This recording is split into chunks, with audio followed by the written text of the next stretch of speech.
Okay everyone, so welcome to the lecture, and in this lecture guys I'm going to talk about autoencoder. So basically this autoencoder is one kind of a neural network that you all will be able to find out, and which has been used for a very specific purpose. Now I'll try to give you a layman example, by the way. So let's suppose you are an artist, right? You are an artist, or maybe you are not an artist, that's also fine. And you have seen maybe some person. Yeah, you have seen some person, maybe like today, tomorrow, or maybe like a month back, you have seen some of the person, or maybe you have seen some object, right? Maybe you have seen some animal, something like that. And if after a month, after a day, or maybe after a week, if I'm going to ask you to describe, right, to describe that object that you have seen, so you will try to recall, right? You will try to recall each and everything that you have seen. So what you will try to recall? You will try to recall all the major feature. So maybe you have seen the person. So you will try to talk about maybe eyes, that his or her eyes was this, her nose was this, like this, forehead was like this, hair was like this. So you will try to reconstruct the image of a person, right? You will try to reconstruct an image of the person once again, or maybe the object that you have seen, by remembering some of the important feature that you have observed, maybe unconsciously. But yeah, so just by recalling those unconscious mind, so you will try to talk about a major feature that your unconscious mind is able to remember, and then you will try to reconstruct that person or reconstruct that entire object in your mind, and then same thing you will try to describe to anyone, right? You will not be able to remember in-depth pixel to pixel detail about that object or person or that instance. And this is what we as a human being does. Now, to achieve the exact same goal, there is a neural network which has been designed, and that neural network is called as autoencoder. What it does? So it try to learn how to reconstruct something by remembering maybe some of the feature, or maybe a major feature. So this is what autoencoder does. So now let me share my screen, and let's start talking about a concept of autoencoder in little bit depth by taking some of the technical term. So here I'm going to talk about a auto encoder. Now, so when we talk about autoencoder, it's a combination of encoder neural network, a kind of or a special kind of a neural network which is been responsible for encoding, and then there is a neural network called as decoder. So autoencoder, whenever I'm going to talk about autoencoder, it's a combination of encoder plus decoder. Now you will ask me a question that what is this encoder then? What is this decoder then? Okay, let's try to understand. So here, what encoder will do? So here, what encoder will do? So encoder will try to take a input. So encoder will try to take what? It will try to take a input. This will be responsibility of encoder. I'll try to explain to you in a very short without taking like a lot of like a technical terms over here. Now, as an output, what this encoder will do? So let's suppose you are a person. You are, as of now, you are behaving as an encoder. You are a person basically, and you are behaving as an encoder. So you have observed something, you have seen something. Yeah, you have observed something and you have seen something. Now, whenever you are trying to observe, so your unconscious mind is going to observe some of the major feature. Maybe you are observing some of the scenic view. Maybe you are observing some person, some object, like anything.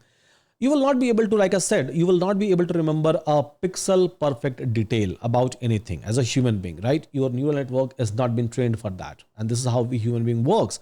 So as of now, you are behaving as an encoder. What you will do is you will try to remember only a major feature, maybe about the eyes, maybe about the nose, maybe about hair color, hair, then color, or something like that, right? You will try to remember all of these things.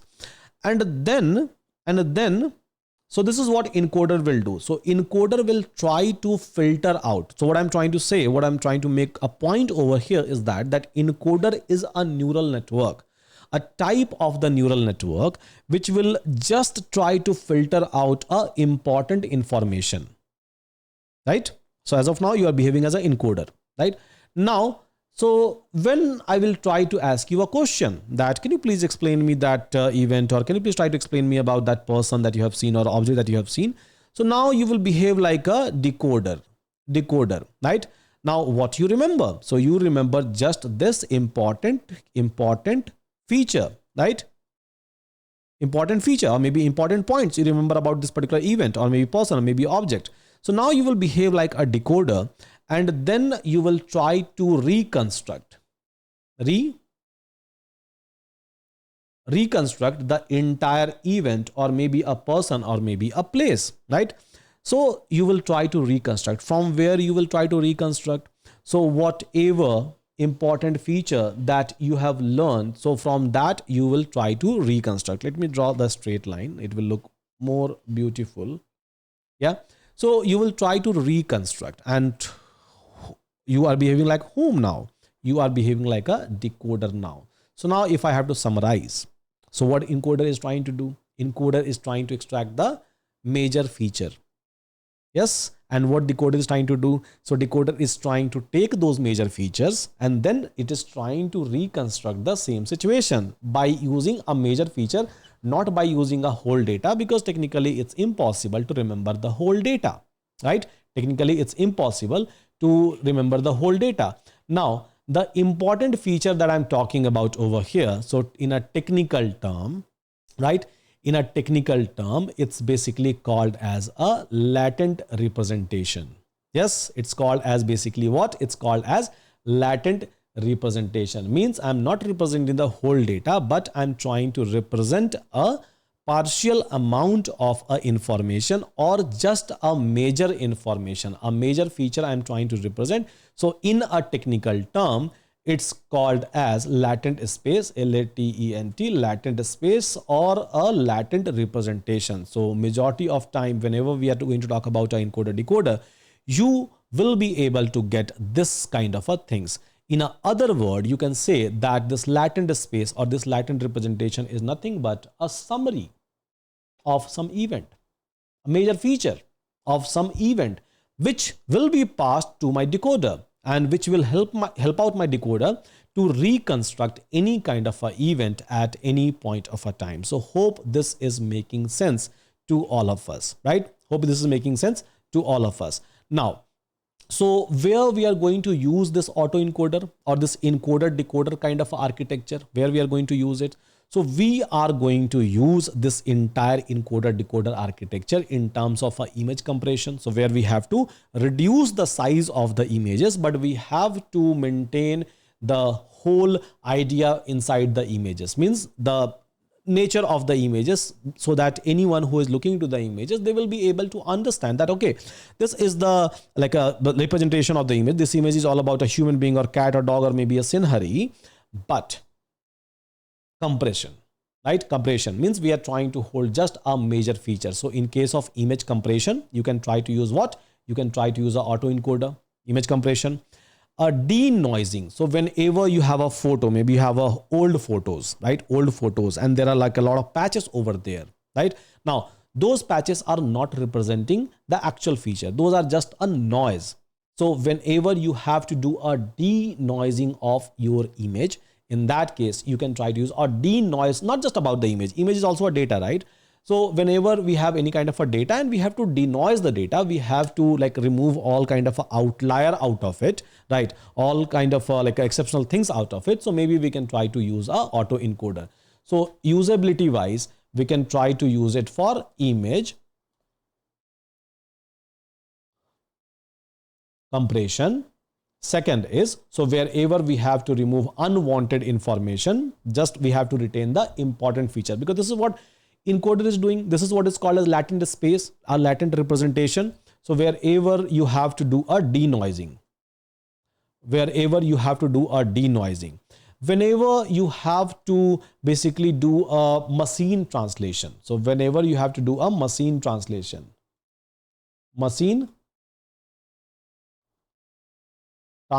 means, so one language to another language, maybe English to Spanish, English to French, whenever we are trying to like translate. For example, whenever we are trying to convert English to French, then what we are going to do? So we are going to basically encode English. English means we are trying to extract only a major feature from this English language. And then out of this major feature, we are going to decode into French. So by using those major feature, because everything you can't convert as it is. So by decoding it, so we'll be able to convert that into a different language, right? Different language. So again, inside a chatbot, I can try to use. So the fourth example I can try to give you is a chatbot, basically chatbot. So where it is going to understand your input, encoder, right? Encoder is going to understand your input. Now from your input, it will try to extract what? A major information, a major feature from your input. And then it will try to reconstruct something new, which is eventually the output. So which is called as decoder. So this is where again autoencoder you are going to use it. Now the another place where you can try to use encoder-decoder architecture is called as video captioning, right? So where you have to generate a sentence. Captioning means you are trying to like translate those videos into some of the sentences, some of the languages. So here it will try to take a video frame one by one. It will try to understand the major feature and then it will try to decode that as a sentence. So again, autoencoder. So autoencoder is a combination of encoder plus decoder, as I have mentioned over here, encoder plus decoder. Now what encoder does, encoder will always try to extract a major feature, which is called as latent representation. And then decoder from that feature, the important feature, it will try to reconstruct something, right? It will try to reconstruct something. And this entire architecture, this kind of a neural network architecture is called as encoder and decoder architecture, which I am going to explain you in a detail. So there are different kind of encoder decoder architecture you will be able to find out. So there is something called as VAE. So variational autoencoder, variational auto encoder. The second kind of architecture, denoising, which has been used for denoising a data. Denoising auto encoder. The third one is sparse auto encoder. I'm going to give you an example. I'm going to give you even a practical example. So where we are going to build this entire auto. So there are other kind of autoencoder. I just mentioned 3 over here. So I'll be talking about all of these autoencoder concept inside that. So the example of the autoencoder, but the major part is to understand that what autoencoder does, what we are trying to build. So that when I'm going to give you a practical example, all of you will be able to understand it, and accordingly, you all will be able to build your own example. So in the next chapter, I will be giving you an example, guys, with respect to a autoencoder and its component, by the way. So with that, thank you so much, everyone. Hope all of you are able to understand. And with that, see you again in my next lecture.